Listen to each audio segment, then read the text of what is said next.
Tilted disc syndrome.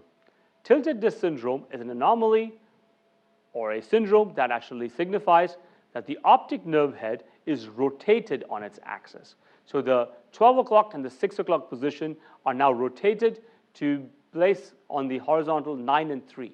A true tilted disc syndrome is a rare condition that shows that you find the superior inferior is now is actually nasal and temporal. People use the terminology tilted disc quite often in clinical situation.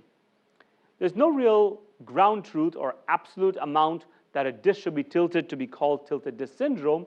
However, a myopic optic nerve head is tilted, but it's tilted on its axis, meaning the vertical, the 12 o'clock and the 6 o'clock position, the poles of the optic nerve are where the poles should be.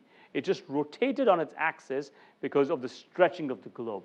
Whereas a true tilted disc syndrome is actually a completely, so if the nerve is vertical, it's completely rotated on its sideways in such a way that instead of holding a football like just before the kickoff, you're placing the football on its belly. That's an example of true tilted disc syndrome. Makes a real tough situation because almost all the parameters that are present, like isn't rule, etc., doesn't seem to apply. If you look at the inferior and superior, they are no longer truly the inferior and superior compared to the population. They tend to be different.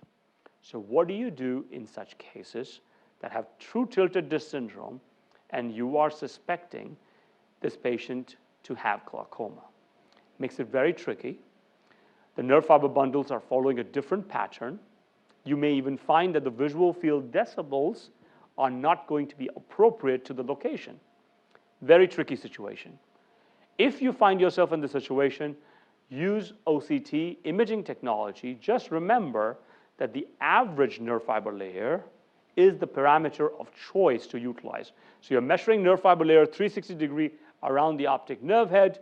You're averaging each clock hour into one number, and you're going to use that number as a metric to follow up this patient.